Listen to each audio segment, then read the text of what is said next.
Hello bachon, let's read the question. The question says compound A and B react to form C and D in a reaction that was found to be second order overall and second order in A. The rate constant at 30 degrees centigrade is 0.622 liter mole inverse minute inverse. What is the half-life of A when 4.10 into 10 to the power minus 2 m of A is mixed with excess of B? So let's take the key concept of the question.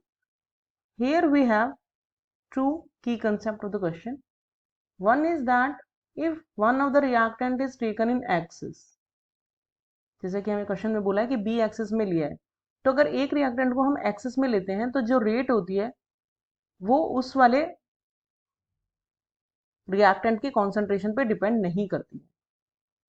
तो यानी कि जो भी order होगा वो होगा सिर्फ due to ए। तो ये हमें रिएक्शन दी है A plus B is equal to C plus D. तो जो ऑर्डर ऑफ द रिएक्शन होगा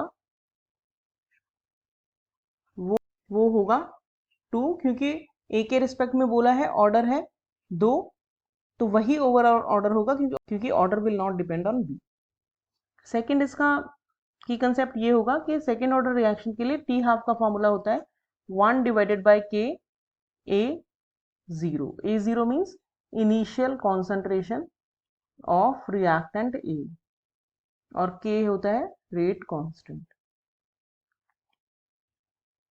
तो अब अगर हम इस क्वेश्चन का सॉल्यूशन देखें तो इस क्वेश्चन में हमें एक तरह से ये कहा है कि जो रेट लॉ है वो है रेट इज इक्वल टू के ए टू दी पावर 2, और जो बी है उसके ऊपर रेट लॉ जो है वो डिपेंड ही नहीं करता है, यानी कि rate is proportional to B to the power 0। क्योंकि एक तो इसमें ये बोला है, दो चीजें इसमें बोली है जिससे हमें ये बात पता लगती है। एक तो ये बोला है कि ओवरऑल ऑर्डर भी 2 है और with respect to A B order 2 है, तो यानी कि जो भी रेट है वो एक की वजह से होगी। दूसरा जो हमने की कंसेप्ट में बोला है क्योंकि बी एक्सेस में है तो उस पर रेट डिपेंड नहीं करेगी। तो अब अगर हमें दी हुई वैल्यूज हम देखें तो हमें के की वैल्यू दी है 0.622 एम इनवर्स मिनट इनवर्स और ए जीरो की हमें वैल्यू दी है 4.10 into 10 to the power minus 2 M. तो हमारा टी हाफ हो जाएगा 1 by 0.622 into 4.10 into 10 to the power minus 2, that is 100 divided by 2.55 और 100 डिवाइडेड बाय 2.55 की वैल्यू आती है 39.2।